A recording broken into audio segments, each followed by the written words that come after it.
sorriso para o irmão que está do seu lado. Diga assim para ele: o papai vai te pegar. Se prepara.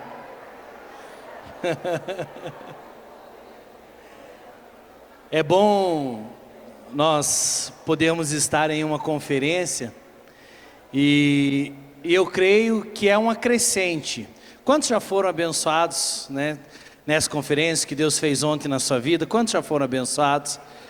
Eu creio que tem algo maior e amanhã também Deus tem algo maior. E eu peço que você não falte o culto de amanhã à noite, sabe por quê? Guarde isso, sempre.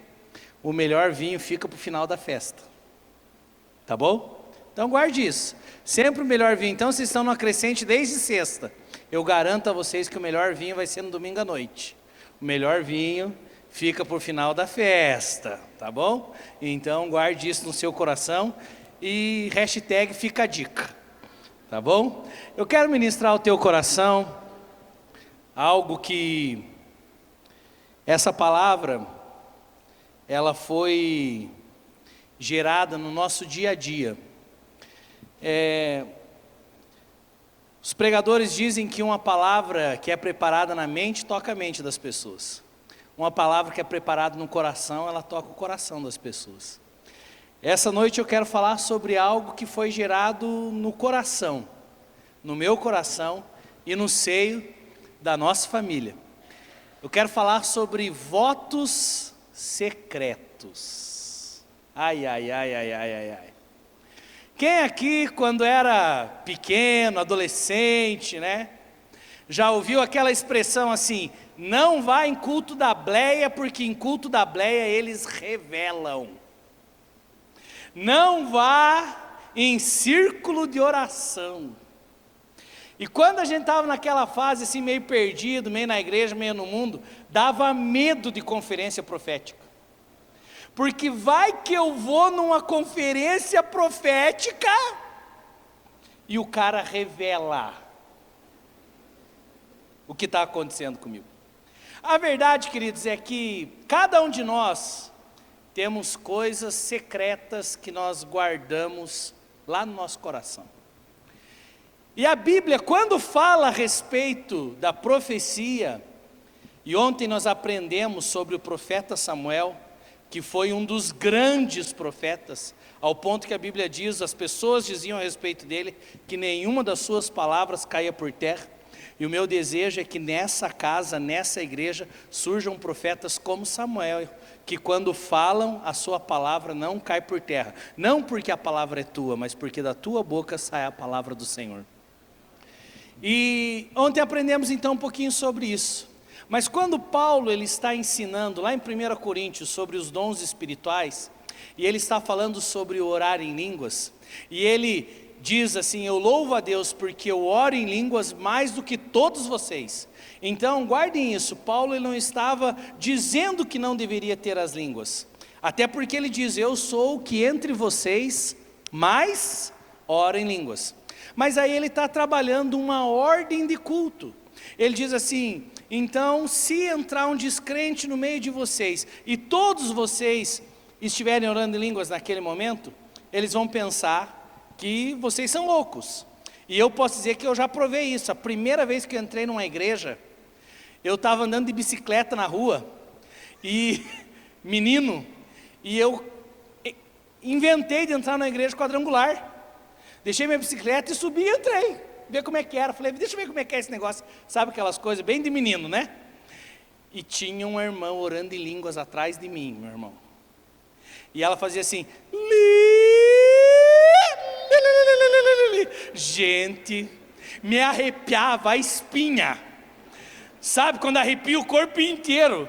E a única coisa que eu lembro é pensar assim, deixa eu ir embora. Peguei minha bicicleta e aí sabe quando você pensa que fez uma besteira. Quem disse que eu contava para o meu pai que eu tinha entrado na igreja quadrangular, né? E nós éramos bem católicos, né? Se dizia, né? Porque na verdade meu pai não ia, mas era católico, negócio de tradição. E eu tinha entrado, então falei, bem que o pai dizia que eu não devia entrar. O meu pai dizia assim, ó, não chega perto de crente. A gente tinha um comércio, o pai dizia assim, não vende para crente. Hoje todos somos pastores. Meu pai é pastor, eu pastor, minha irmã pastora, minha outra irmã pastora também. Então, e eu entrei na igreja quadrangular e eu fiquei com medo. E Paulo diz que se você entra todo mundo orando em línguas e você é um descrente, o que o descrente pensa? É um bando de louco. É o que Paulo diz. E aí Paulo, ele começa a trabalhar o que é melhor. Não que não possa, mas ele diz o que é melhor. Ele diz agora, então é melhor que todos profetizem. Porque se o descrente entrar, e ver todos profetizando, e ele começa a dizer que a profecia é um sinal também para os que creem. E aí Paulo diz, porque quando entrarem, os segredos do coração serão expostos. Eu sei que tem gente que já está se arrumando na cadeira com essa palavra já. Tem gente que já está meio desconfortável. Segura aí, meu irmão, fique tranquilo. Deus é bom, o diabo é ruim, os irmãos estão melhorando. Fique tranquilo. E aí no meio de tudo isso diz, os segredos do coração serão expostos. Mas qual é o fim? É ser envergonhado? Não. Qual é o fim? Ele vai se prostrar e vai adorar Jesus. Vai adorar a Deus. Então a profecia, ela não vem para envergonhar. A profecia, ela não vem para expor. A profecia, ela revela os segredos do coração, para que o fim disso seja adoração e o nome do Senhor Jesus sendo glorificado. E a verdade, queridos, é que todos nós temos segredinhos do coração. E em cima dos segredos do nosso coração, nós fazemos votos.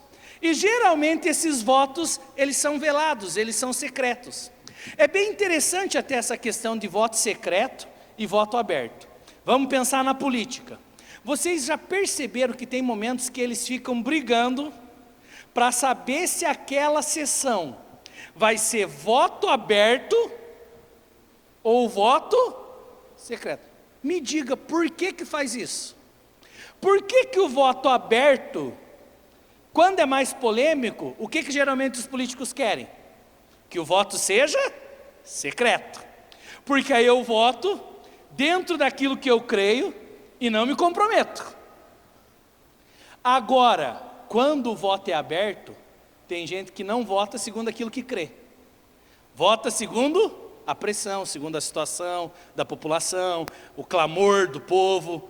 Mas é bem interessante porque o que revela realmente o coração é o voto secreto. Aquilo que muitas vezes fazemos no exterior não revela o nosso coração. Aquilo que muitas vezes fazemos diante das pessoas não revela o nosso coração. Mas o que está lá dentro é o que revela. E sabe o que a Bíblia diz a respeito do que está no coração? A Bíblia diz assim, Deus ama a verdade no íntimo.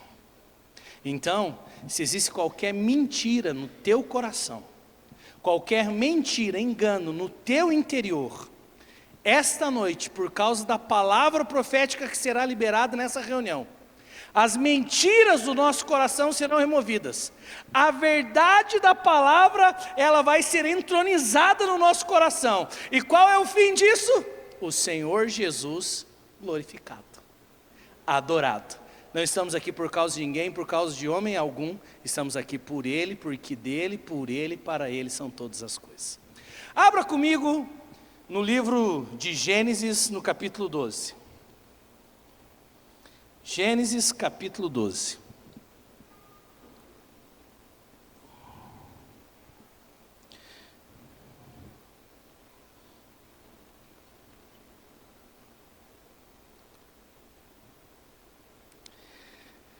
Gênesis 12, o versículo 1. Versículo 1 diz assim: Ora, disse o Senhor a Abraão: sai da tua terra, sai da tua parentela, sai da casa do teu pai e vai para a terra que eu te mostrarei. De ti farei uma grande nação, te abençoarei, te engrandecerei o nome, se tu uma bênção. Abençoarei os que te abençoarem e amaldiçoarei os que te amaldiçoarem. Uma vez, estávamos fazendo devocional com os nossos filhos, e você sabe como é que é pergunta de criança? E um dos meus filhos pegou e falou assim: pai, se Deus tinha poder para abrir o mar vermelho, para matar todos os egípcios, por que Deus não matou o guarda que veio pegar para crucificar Jesus? Eu falei: sabe o que é uma boa pergunta? Filhão, vou te responder com 2 palavrinhas: não sei. E aí depois expliquei todo o propósito, que Jesus veio para a cruz e tudo mais. Mas, depois disso, entendendo o coração da criança, teve alguns versículos da Bíblia que eu comecei a ler e fazer pergunta de criança para Deus. E esse é um dos textos. Porque veja a promessa de Deus para Abraão. Ele diz: Abraão, em ti serão benditas todas as famílias da terra. Amém? Você entra nessa bênção? Tua família é bendita, abençoada pelo Senhor. Aqueles que te abençoarem serão abençoados, aqueles que te amaldiçoarem serão amaldiçoados. É isso que Deus disse para Abraão. Aí eu fiz a minha pergunta de criança para Deus. Falei: Deus, se o Senhor queria abençoar todas as famílias a partir de Abraão, por que Abraão tinha que sair da família dele? Já fez essa pergunta para Deus? Porque Deus diz para ele assim: ó, sai da tua terra e sai da tua parentela e sai da tua família, saia da casa do teu pai. E aí eu, igual meu filho fez comigo, fui perguntar para Deus. Falei: Deus, se o Senhor queria abençoar a família a partir de Abraão, por que a família do pai dele não podia ser abençoada? Por que ele tinha que sair daquele lugar para herdar a bênção? E aí, queridos, você vai entender algumas coisas. Abraão, de Ur dos Caldeus, a idolatria estava impregnada no coração dessa família. Terá, pai de Abraão, já tinha recebido um chamado de Deus, mas a Bíblia diz que Terá parou no meio do caminho, ele não continuou. Ele não conseguiu vencer o sistema de idolatria do qual eles estavam inseridos. E aí Deus chega para Abraão e diz assim: eu tenho algo novo para você, mas para você entrar no novo, Abraão, você vai ter que largar o velho. Não adianta, meu irmão, a gente ficar tentando colocar remendo novo em roupa velha. O vinho novo tem que estar no odre novo. E se eu faço o contrário disso, os dois se perdem, o vinho e o odre. Então, queridos, Deus estava dizendo para Abraão: Abraão, eu quero fazer algo a partir de você, que vai abençoar todas as famílias por milhares de anos. Mas você tem que sair das tuas crenças, você tem que sair do teu lugar, você tem que sair da tua parentela, e você tem que ir para o lugar que eu vou te mostrar. Sabe do que Deus estava falando? Das crenças familiares, que Abraão, não sei de onde que entrou Adão na ministração agora, mas é Abraão. Adão caiu de paraquedas aqui, mas pode voltar, Adão, é Abraão que estou falando, entende? Aí Abraão tinha crenças, e deixa eu dizer, as nossas crenças, elas geram votos. E aí você vai perceber que Abraão precisava sair de tudo isso, para que ele pudesse herdar a promessa que Deus tinha para ele. Só que aí você vai perceber que Abraão sai de tudo isso, ele toma a sua postura, e a Bíblia diz que ele tem filhos, ele tem Isaque, e aí a Bíblia diz que ele tem Jacó, neto, o Deus de Abraão, de Isaque e de Jacó. Mas Jacó volta lá para aquela parentela, que Deus tinha mandado lá atrás sair dela. E Jacó volta e ele vai buscar a sua esposa nessa parentela. E a Bíblia diz então que ele se casa, serve Labão. Você conhece toda a história, tenho certeza que essa igreja lê muito a Bíblia, então vocês conhecem a história de Jacó, a história de Raquel, a história de Lia.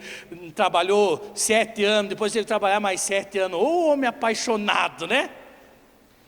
E aí depois ele tem uma desavença com Labão, é enganado várias vezes, e a Bíblia diz que Jacó decide sair da casa de Labão, e vai sem que Labão ficasse sabendo. Mas quando ele sai, a sua esposa Raquel faz algo. Ela pega os ídolos do lar, guarde essas duas palavrinhas, os ídolos do lar, e ela rouba os ídolos do lar, os ídolos familiares, ela rouba do seu próprio pai os ídolos, e ela, mesmo casada com Jacó, o Deus de Abraão, de Isaac e de Jacó, mas o que essa mulher leva consigo para a nova jornada da vida dela? Os ídolos do lar. Sabe o que é a verdade? Às vezes nós já estamos andando com Deus, mas ainda temos ídolos de crenças que nós temos, que recebemos dentro das nossas casas, dentro das nossas famílias. Nós fomos gerados. No seio da nossa família tem crenças. Por exemplo, coisas simples, não estou nem falando de idolatria, estou falando até de costumes que são gerados. Vou contar algo para vocês. Na minha família, minha mãe, meio-dia é hora do almoço. Se você chegar meio-dia e 1, você chegou atrasado. Tá? E isso se torna uma crença, se torna um hábito. Ó. Qual é a hora do almoço? Meio-dia. Aí o cidadão casa. Não é assim? E aí você vai para outra família que eles creem que a hora do almoço não é meio-dia. E aí eu chamava meu cunhado para vir almoçar em casa. E cunhado quase que não é parente, né? É cunhado. E aí você chama ele, mas ele tem outra crença já. Aí chega na tua casa para almoçar 3 horas da tarde. Eu estou falando um exemplo bobo, simples, e muito mais um costume do que uma crença.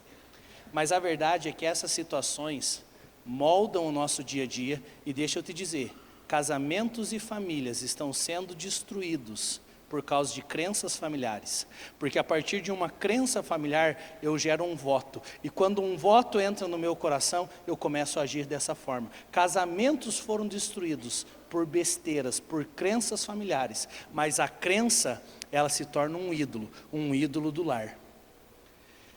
Já vou entrar um pouquinho mais fundo, tá bom? Estamos só construindo, me esperem um pouquinho, me aguardem. Né? Eu estou bem calminho, daqui a pouco a faquinha vai entrar, tá bom? Fica tranquilo. Agora estou falando do almoço, não pega ninguém, almoço, né? Mas daqui a pouco espera, já te pega. Aí estamos lá, Jacó saindo da sua casa, se libertando de Labão, mas a crença veio junto com ele. A Bíblia diz que Labão vai ao encontro deles. Vamos abrir nesse texto? Gênesis 31, versículo 34 e 35.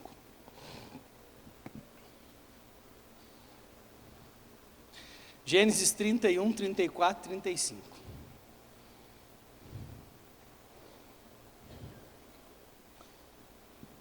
Ora, Raquel havia tomado os ídolos do lar e os pusera na sela de um camelo, e estava assentada sobre eles.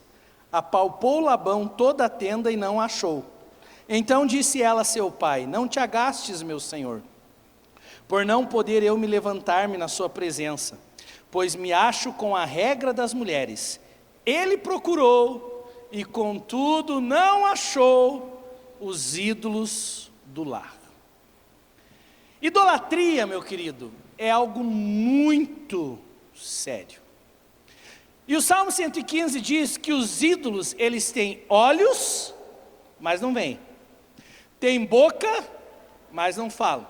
Tem ouvidos, mas não ouvem. Mas a principal afirmação a respeito da idolatria não é necessariamente como são os ídolos, mas para mim o mais difícil e o mais sofrido é que a Bíblia diz assim: tornam-se semelhantes a eles todos aqueles que o adoram.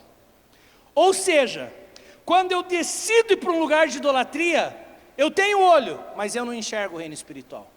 Eu tenho ouvido, mas eu não ouço a voz do verdadeiro Deus. Eu tenho boca, mas eu não falo as coisas de Deus. Por quê? Porque eu sou igual àquele ídolo que eu estou seguindo. O que é idolatria, meu irmão? Não é somente, isso também é, mas não é somente as imagens de escultura. Idolatria é tudo que você decide crer que não é o verdadeiro Deus. Tudo que você decide confiar que não é o verdadeiro Deus é idolatria. Quando eu pego um grande Deus e eu reduzo a algo palpável, ou então a uma crença, isso é idolatria. Moisés sobe, está lá tendo a presença de Deus, eles juntam, veja só, os brincos, as joias, que eles saíram com essas joias do Egito com um propósito bem específico. Qual era o propósito? Adorar o Senhor. Mas eles pegam aquilo que era para o Senhor e eu faço algo para mim. Isso é idolatria. Então ele pega, coloca o ouro no fogo e dali sai um bezerro e daí sai a idolatria do povo de Israel. E qual é o problema? É que eu me torno semelhante. Glória a Deus, meu irmão, que o inverso também é verdadeiro. Quanto mais você adora o verdadeiro Deus e quanto mais você adora Jesus, Jesus tem olhos e vê. Jesus tem boca e fala. Jesus tem ouvido e ouve. Quanto mais eu o adoro, mais eu me torno parecido com Ele. Aleluia. Essa merecia um amém mais forte. Eu esperava, pelo menos. Pode ser um amém mais forte. Amém, aleluia. Vamos lá. Ela pega os ídolos do lar, as crenças do lar, e leva com ela. Me chama muita atenção também, que ela fez dos ídolos do lar, o lugar onde ela se assentou. O fundamento dela naquele momento se tornou os ídolos e as crenças do lar. É interessante o fim de Raquel. Ela se assentou em cima dos ídolos, e quando o pai vem buscar os ídolos, o que Raquel fala? Pai, estou menstruada. E todo homem, desde Labão, já sabe que você não mexe com mulher menstruada. Então o que ele fez? Filho, então. E ali ficou escondido. Agora veja só que interessante. Ela morre quando tem o seu filho. Sabe por quê? Ídolos, crenças, votos secretos geram esterilidade. Agora, servir ao verdadeiro Deus gera frutificação e vida. Servir crenças, ideias. Tem pessoas que seguem ideologias, e isso está maior até do que Deus na vida deles. Deixa eu dizer, é um ídolo. Deus mandou Abraão sair, e Abraão saiu. Abraão não saiu completamente, levou Ló. Qual foi o problema? Ló foi o problema depois, porque não obedeceu inteiramente o que Deus disse. Aí depois, Jacó lá na frente, Raquel sai, mas também leva algo com ela. Também teve a consequência da sua decisão, porque votos secretos geram decisões. Votos secretos geram infertilidade, votos secretos geram esterilidade, mas quando nós adoramos o verdadeiro Deus, gera multiplicação, gera vida. A verdade é que todos que estão aqui, na tua casa tinha ídolos, na tua casa tinha crenças. Aí você vai dizer, mas pastor, eu nasci num berço evangélico. Querido, vá um pouquinho mais fundo, não fica pensando somente na imagem.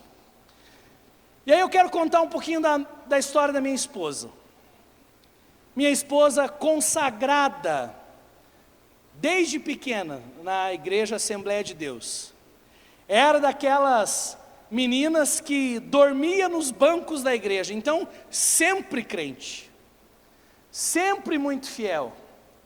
E aí chegou um momento, queridos, que nós casamos, e casamos muito jovens, eu e ela casamos com 19 anos, e durante 3, 4 anos nós nunca pensamos de maneira nenhuma em ter filho. Falamos, não, vamos curtir, a gente é novo, Mas quando deu lá 4, 5 anos de casado, nós começamos a tentar ter filho. E a verdade, meu irmão, é que o tal do filho não vinha. E o tal de casalzinho que quer filho e não vem, é uma tristeza no meio da igreja. Sabe por quê? Porque os conselhos, eles são muito diferentes. Tem aquele irmão que diz assim: não está conseguindo ter filho, jejua. Jejua que Deus vai te dar esse filho. Aí o outro chega e diz assim: não jejua, cara, você fica fraco, daí fica mais difícil o negócio ainda. E aí chegou uma hora da nossa vida, eu não suportava mais ir em conferência profética. 5 anos nós tentando ter filho, e toda a conferência profética que eu ia, ou o profeta que passava lá em Guarapava, nós já sofrendo, meu irmão, e não tinha filho.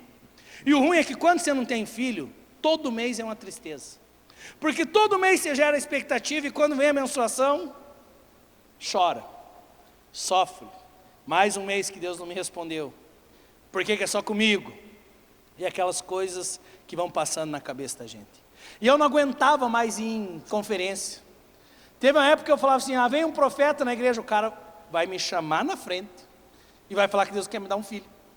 Aí teve um profeta que eu fui conversar com ele depois, ele chamou eu e a Vivi na frente, da igreja inteira. Deus quer dar um filho para vocês. Eu quase que falei para ele: estou sabendo, a minha parte estou fazendo. Ela também. Meu irmão, você dá risada, mas é sério. Eu falei: Deus quer dar, e por que não dá? E aí, meu irmão, comecei a ficar encasquetado com isso. Que eu falei assim: por que, Vivi, que Deus está falando para nós que Ele quer dar? A nossa parte nós estamos fazendo, mas o filho não vem. E aí a Vivi me disse algo, depois de muitas perguntas, depois de muitas orações. A Viviane falou assim: o Eclis, eu sei o que está acontecendo. Eu falei: sério? Ela falou: Eclis,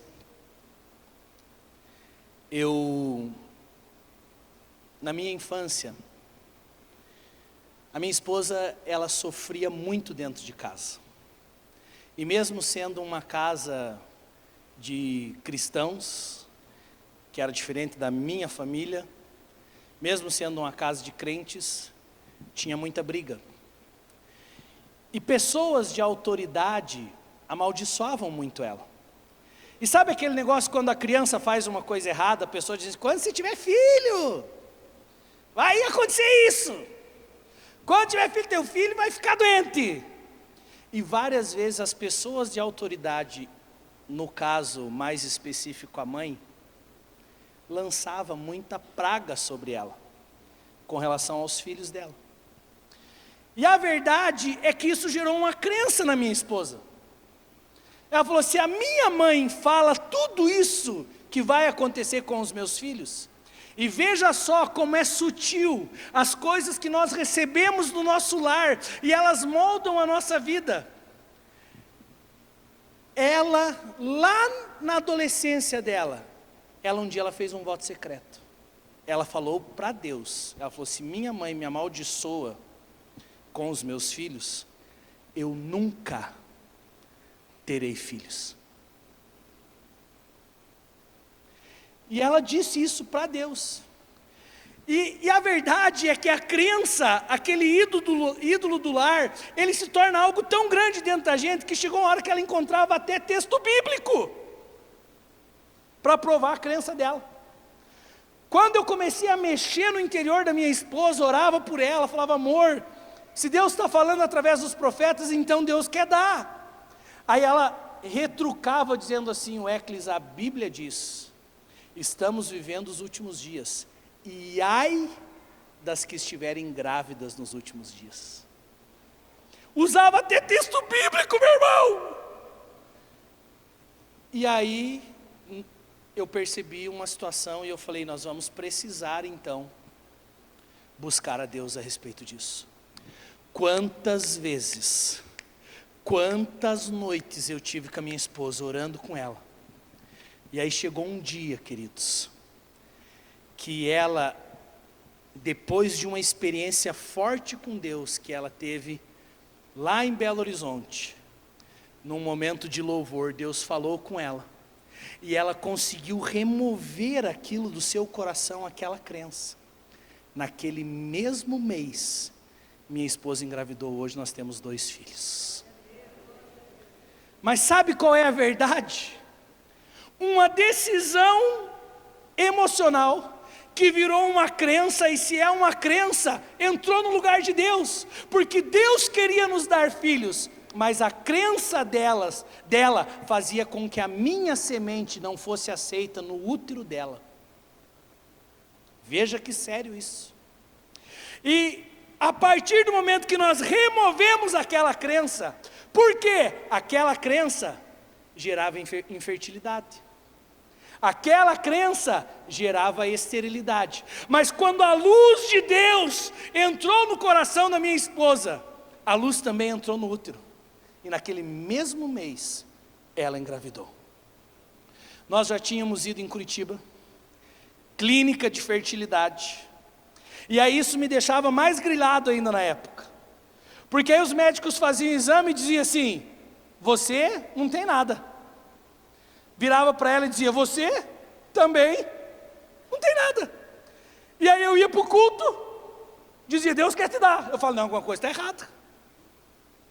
E eu pirei nessa época, meu irmão, até que Deus trouxe luz nas emoções dela. E aí eu quero ir um pouquinho mais fundo com você. Prepara para a faca entrar agora, tá bom? Respira primeiro, ó. Respira. Tem casamentos que não dão certo hoje, porque lá atrás você viu o casamento errado dos seus pais, e ali você toma decisões, e quando você toma decisões, tem mulheres que dizem assim: homem nenhum vai mandar em mim.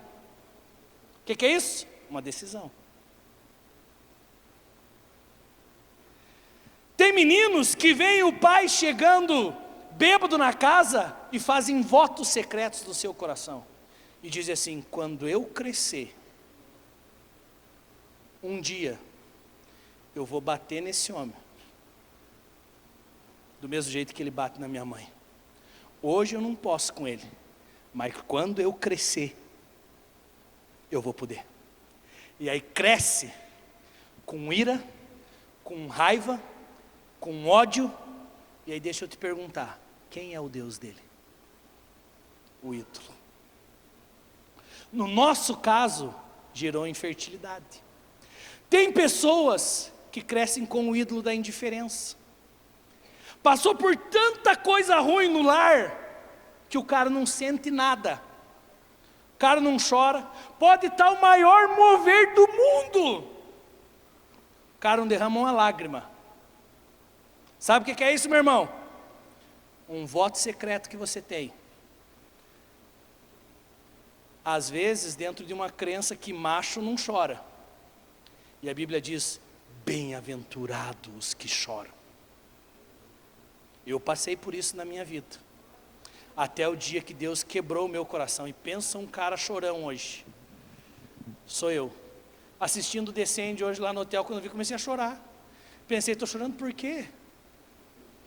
É bom demais chorar, até porque a Bíblia diz nos Salmos que Ele recolhe as minhas lágrimas e põe num odre. Cada lágrima que derrama dos meus olhos, Deus recolhe e cuida. É bom demais chorar na presença do meu Deus, mas tem pessoas que não expressam emoções, que não vivem a vida boa que Deus tem para você viver. Sabe por quê? Por causa de coisas que aconteceu lá atrás. E não adianta, meu irmão, como Raquel casou com o filho da promessa, com um dos patriarcas, Abraão, Isaque e Jacó, mas carregava, e o que era o fundamento dela, era uma idolatria. Agora a Bíblia diz que não tem como eu colocar um outro fundamento, se o primeiro não for retirado. E aí tem gente que vem para a igreja, mas ele não remove totalmente o fundamento dos ídolos, e aí continua a sofrer na sua casa. E aí diz assim: mas por que Deus não abençoa a minha família? Por que eu continuo sofrendo? Por que eu não sinto nada quando eu vou no culto? Por que eu não consigo tratar bem a minha esposa? Tem gente que diz assim: eu não recebi nada dos meus pais. Meus pais me tratavam igual linha de produção.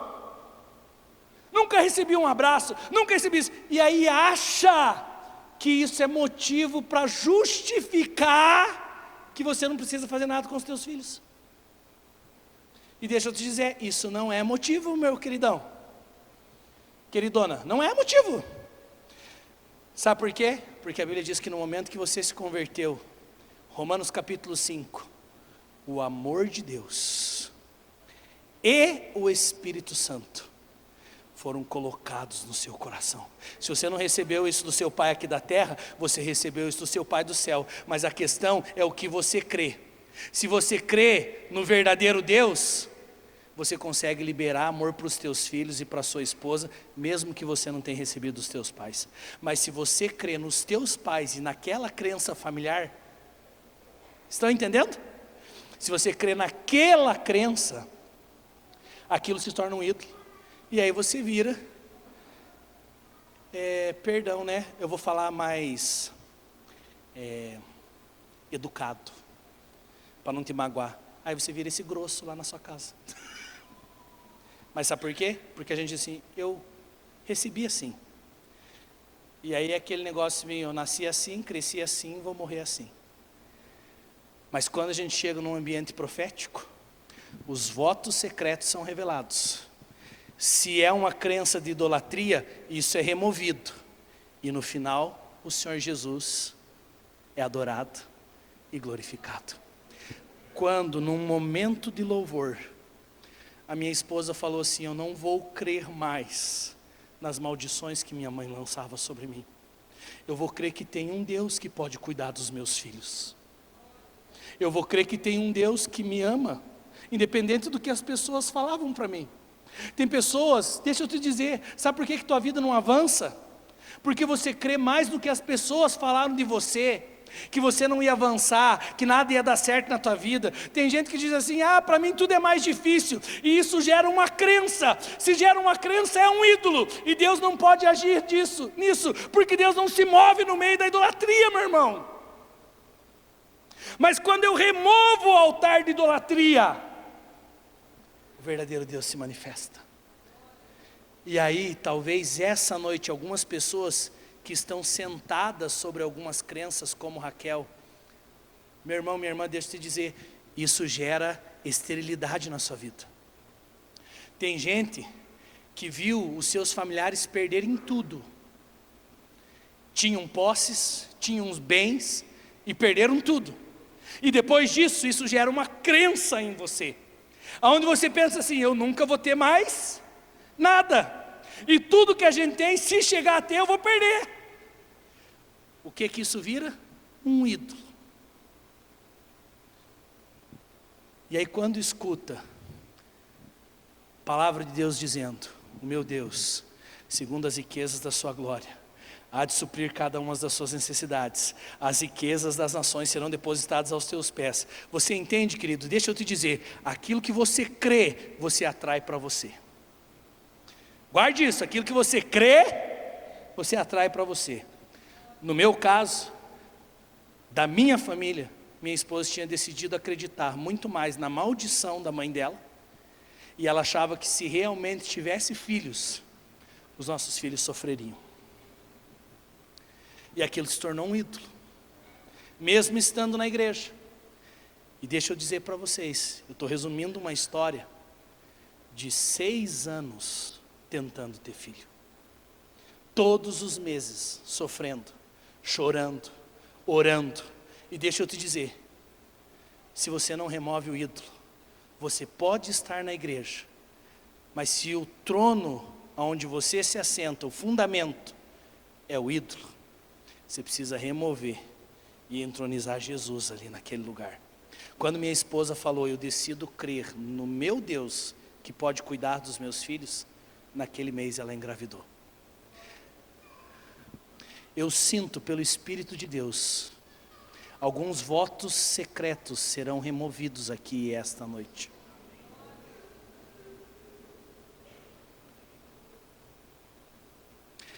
Eu vejo pessoas que estão andando em círculos, que nada avança na tua vida, que você não prospera, você não consegue.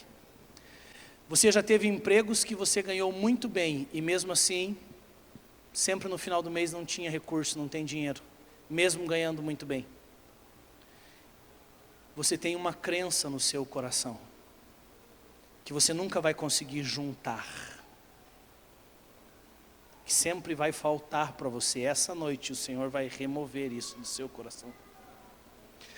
Guarde isso, queridos. A palavra profética revela, mas foi a minha esposa que teve que chegar lá e dizer: Deus, eu paro de crer nesse ídolo, eu não vou mais me assentar sobre ele, ele não vai ser o meu fundamento. O teu cuidado, Senhor, que será o meu fundamento. O Deus que cuida de mim, eu vou me firmar nisso. Deus mostra o ídolo, mas Deus não tira o ídolo. Quem tira somos nós. Podemos ir um pouquinho mais fundo, queridos? Deixa eu ver que horas são aqui. A verdade, queridos, é que nós também geramos ídolos, até com relação à obra de Deus, até com relação à maneira como nós agimos na igreja, a maneira como nós nos movemos no ministério, a maneira como nós respondemos ao nosso chamado, até isso podem gerar ídolos. E deixa eu te dizer algo. Eu não tinha concordado com a minha esposa sobre isso, mas quando você está no casamento, meu irmão, se um sofre, o outro sofre. Se um vence, o outro também vence. Se um perde, o outro também perde. Mas existem votos que fazemos no nosso interior, mas tem crenças tão sérias e votos tão sérios que o casal faz. E quando um casal faz um voto, meu irmão, é muito sério. Sabe por quê? Porque o mesmo princípio da palavra se aplica tanto para coisa boa como para coisa ruim. A Bíblia diz que se dois concordarem a respeito de qualquer coisa, será feito. O livro de Deuteronômio, me perdoem agora, não anotei essa, ou é Deuteronômio ou é Números, tá? Depois alguém se estiver com o Google aí, procura para mim, para a gente não deixar aberta aí a referência. A Bíblia diz que quando uma mulher fazia um voto, e esse voto é a regulação dos votos, e quando esse voto era contra ela e contra o Senhor, o marido podia vir e anular aquele voto. Porque a Bíblia diz que quando eu faço um voto é melhor que eu cumpra, porque Deus não se agrada de tolos. Nós fazemos votos para deuses, e também fazemos votos para o nosso Deus. E a verdade é que votos têm poder, aquilo que nós definimos que vamos fazer. Aí você vai falar: Eclis, e como que é esse negócio com a obra do Senhor? Meu irmão, livro de Atos dos Apóstolos, a Bíblia diz que começou um mover muito grande na igreja, ao ponto que nenhum considerava o que tinha como seu, era tudo do povo, tudo da igreja. E a Bíblia diz que no meio deles não havia necessitados. Nesse mover de avivamento, de oferta, Deus toca no coração de Barnabé.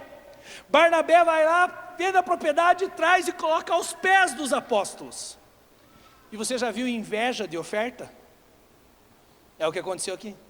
A Bíblia diz que tinha um casalzinho, você vai ver, é um versículo depois, Atos capítulo 5, tinha um casalzinho chamado Ananias e Safira, que viram Barnabé fazer o que fez, e aí eles decidem também, diz: vamos vender também a nossa propriedade. Só que o casal fez um acordo. O casalzinho fechou antes de falar com o pastor Pedro, com o pastor Tiago. Antes de trazer aos pés dos apóstolos, o casalzinho teve uma conversa na casa. Sabe aquela conversa que tem dentro do quarto, com a porta fechada? Ele falou assim: ó, vamos entregar Agora guarde isso. Mas não vamos entregar tudo. E a Bíblia diz que eles vieram trazer a oferta. Só que atrás daquela oferta tinha um voto secreto. Atrás daquela oferta tinha um acordo. Atrás daquela oferta tinha uma crença. Nós não vamos ofertar tudo ao nosso Deus. E aí eles trazem aos pés dos apóstolos. Só que tinha profeta naquele lugar. E quando eles trazem contra a oferta diante dos apóstolos, eu te garanto que no mundo de hoje ia ter um monte de apóstolos que ia falar: que oferta maravilhosa, hein? Estão vendendo o terreno e trouxeram aqui, que oferta maravilhosa. Mas quando você está diante de profeta, as coisas não funcionam assim, meu irmão. Não. A oferta veio e aquela oferta gritou diante de Pedro. Quando a ofertinha gritou, Pedro olhou para Ananias e Safira e falou assim: por que vocês intentaram contra o Espírito Santo? O Espírito Santo tinha colocado algo no coração deles. E eles decidiram não dar tudo. E a Bíblia diz que aquele voto secreto do casal gerou morte para os dois. Deixa eu te dizer, tem pessoas hoje que conhecem Jesus, tem casais que conhecem Jesus, mas decidem não dar tudo. Eu até vou no culto, mas eu não entrego toda a minha vida. Então eu vou no culto, eu sou daqueles que eu sou um espectador. Cuidado com o voto que casal faz. O voto de Ananias e Safira é eu não dar tudo. Não se preocupe, meu irmão, eu não vou passar o gasofilácio agora para você arrancar tudo que você tem na carteira. Não é sobre oferta que eu estou falando. Eu estou falando sobre você se dar. E deixa eu te dizer, quando você recebeu o Senhor Jesus como teu único Senhor e Salvador, ali você se deu. E a partir do momento que você se deu, não caia na tentação de Ananias e Safira, de não se entregar completamente. Porque esses votos geram esterilidade. Sabe por que tem pessoas que não avançam no reino? Sabe por que tem pessoas que não crescem na casa? Sabe por que pessoas nunca têm coisas novas? Vivem dos testemunhos dos outros, que ouviram dos outros. Sabe por quê? Porque até hoje você não decidiu se entregar completamente. Porque quando eu me entrego completamente, eu removo as minhas crenças. Sabe por que tem pessoa que está há anos na igreja, não consegue dizimar ainda? Porque tem uma crença que não está trazendo dízimo ao Senhor, está trazendo dízimo para pastor. E essas crenças se tornam ídolos. E isso gera esterilidade na sua vida financeira. Meu irmão, peço a atenção de vocês aqui. Estamos num momento bem importante da mensagem. Profecia, meu irmão, não é só eu virar para você e falar assim, te diz o Senhor, e eu falar específico o teu voto. Eu sinto que essa mensagem hoje é profética. O pastor é prova. Eu cheguei a perguntar para ele quando estava vindo: pastor, já preguei essa mensagem, estava com um plano de pregar outra coisa aqui hoje. Eu entrei no culto, Deus me falou: tem votos secretos que eu quero remover. Eu sinto essa noite restauração familiar nesse lugar aqui. Por que não consegue conversar com aquele parente? Por que aquela mágoa se tornou um ídolo para você? Essa noite o Senhor vai remover, e a restauração da sua família vai servir para que o Senhor Jesus seja adorado. Agora deixa eu te dizer, querido, do mesmo jeito que nós fazemos votos para deuses dentro das nossas crenças familiares, meu irmão, tem os votos que nós fazemos ao verdadeiro Deus. E eu quero dar 2 exemplos para vocês. Primeiro, Ana. Sofria, estéril. Talvez a esterilidade de Ana podia ser de crenças que ela mesma tinha. E nessa época, uma mulher estéril era considerada uma mulher amaldiçoada. porque não podia ter filhos. Mas chegou um momento onde ela se rendeu diante do Senhor, e ela fez um voto diante do verdadeiro Deus, e ela disse: Deus, se o Senhor me der um filho, eu entregarei ao Senhor. Ela não entregou metade de Samuel, ela entregou o inteiro para servir ao Senhor, e Deus se agradou disso. Paulo, ele tinha crenças no seu coração. Saulo tinha ídolos no seu coração, e ele tinha votos: eu matarei os seguidores de Cristo. Mas chega um momento onde ele tem um encontro na estrada de Damasco, um encontro com o verdadeiro Deus. Ele tem um encontro com o verdadeiro Jesus, e aquele ídolo da religiosidade dele cai por terra diante do Deus verdadeiro. E naquele momento, meu irmão, algo acontece no coração de Saulo. Ele vira Paulo, e de perseguidor ele faz um voto de se deixar ser perseguido. A Bíblia diz que ele começa a pregar o Evangelho, e aquele que antes matava, hoje fez um voto de dar a sua própria vida. Aquele que antes perseguia e matava, agora ele diz: eu me gastarei e me deixarei gastar, até que Cristo seja formado em vós. Aquele que perseguia, agora é perseguido, e diz: eu não serei desobediente à visão celestial. Aquele que perseguia, foi perseguido em Listra. E sabe por que ele foi perseguido em Listra? Porque ele orou com uma pessoa, se não me engano um aleijado, e ele foi curado. Vieram para adorá-lo, achando que era Júpiter. Vieram para adorar Paulo e Barnabé, se não me engano. Nesse momento ele diz: eu sou homem como vocês, porque ele decidiu não receber a adoração daquele povo. A Bíblia diz que aquele povo leva Paulo e apedreja Paulo, e aí o texto da palavra diz assim: e dando como morto, o levaram para fora da cidade. A Bíblia diz que os discípulos chegam em volta de Paulo, viram que ele não estava morto, e sabe o que mexe comigo? A Bíblia diz que Paulo se levanta, e sabe para onde ele vai? Prega numa outra cidade, prega numa outra, e depois ele volta na cidade que foi apedrejado, para continuar pregando o Evangelho. Quando ele se levanta do apedrejamento, a Bíblia diz que ele começa a encorajar os irmãos, dizendo que é maravilhoso sofrer pela obra de Cristo. Que voto maravilhoso é esse? Hoje as pessoas largam da igreja porque o pastor não deu bom dia, boa noite.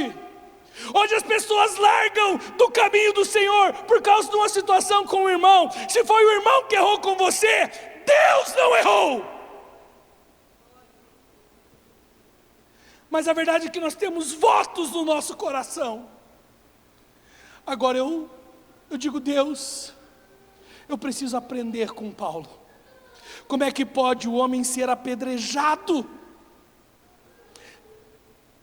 e se levantar de um apedrejamento que foi dado como morto e continuar pregando o Evangelho? Minha pergunta para você essa noite, meu irmão: você está disposto a sair da tua terra, da tua parentela, e viver o novo? Sair das tuas crenças? Talvez, meu irmão, se você não se cuidar essa noite é tão profética, meu irmão, você não imagina o quanto. Se tiver mulheres estéreis aqui, talvez seja o mesmo problema. Eu profetizo: a sua madre será aberta esta noite, em nome do Senhor Jesus. Você terá filhos.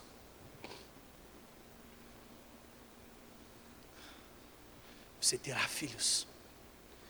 Eu vejo a esterilidade será tirada dessa casa. Quando eu digo isso, eu não digo de filhos naturais. Eu vejo ministérios estéreis aqui, por causa de crenças e por causa de frustrações. Você vai voltar a frutificar no ministério. Não serás como Ananias e Safira, que não dará tudo por causa de uma crença, ou por causa de uma mágoa, ou por causa de uma situação. Me perdoem, meus irmãos. O profeta tem horas que tem que colocar o dedo na ferida. E eu vim aqui para obedecer o que Deus mandou fazer essa noite.